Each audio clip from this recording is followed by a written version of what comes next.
Hey guys, this is Soumyadipta. কেমন আছেন সবাই? আশা করি আপনারাও খুব ভালো আছেন, আমিও ভালো আছি। আজ আমি আমার ফার্স্ট স্কুল কেজি স্কুল ঘুরতে নিয়ে যাব আপনাদেরকে। সাধারণত আমি এই রাস্তা দিয়েই যেতাম যখন ছোট ছিলাম। আমাদের বাড়ি থেকে প্রায় 1.5 কিলোমিটারের মতো রাস্তাটা ছিল।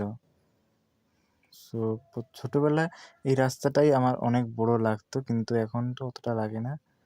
সো চলো যাওয়া যাক তাহলে। আস্তে আস্তে চলে এলাম এই দোকানটাতে। ছোটোবেলা আমরা অনেক জিনিস কিনে খেতাম।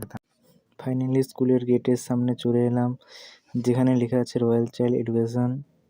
এই আমাদের কেজি স্কুল, যেটাই আমি ফার্স্ট পড়েছিলাম। তোমাদেরকে স্কুলটা ভালো করে দেখাই, ঠিক আছে?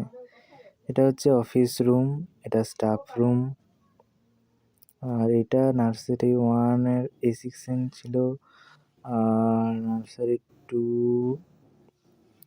আছে। এখানে নিচে 4টা রুম ছিল, এখানে নার্সারি 1-2 থাকতো, ঠিক আছে? আর এখানে এই নিচেই আমাদের প্রেয়ার হতো। এবার উপরে চলি। উপরে এই সিঁড়িটা বেশ ভালো ছিল। এখানে একটা পাশে পুকুর ছিল, ঠিক আছে? যাই, এই উপরে 1 2 3 4 ক্লাস হতো।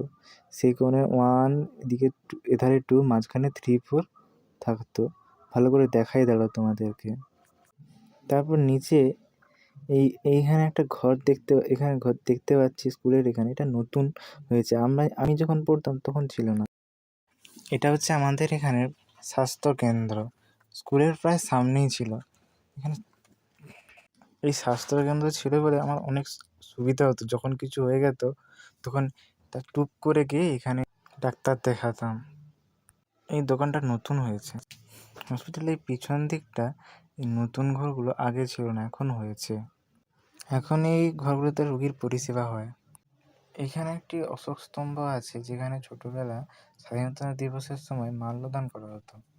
এইবার আমরা চলে যাব সেই হন্টেড জায়গায়, অর্থাৎ সেই পুরনো হসপিটাল যেগুলো আমরা জন্মের আগে ছিল। সেই হসপিটাল এখন ভাঙা হয়ে পড়ে আছে। এখন এগুলো দেখতে পুরো ভুতুড়ে ঘরের মতো হয়ে গেছে। ব্যবহার হয় না তো অনেক দিন, আর এখন এখানে বলতে গেলে কেউ আসেও না। পুরো সত্যি হন্টেড ঘরের মতোই হয়ে গেছে, এবং যে কেউ দেখলে ভয় পাবে। ব্লগটা আজ এখানেই শেষ। এবার আমাকে বাড়ি যেতে হবে। সো টাটা, ভালো থাকবেন সবাই, সুস্থ থাকবেন। ভিডিও যদি ভালো লাগে লাইক, কমেন্ট, শেয়ার করবেন।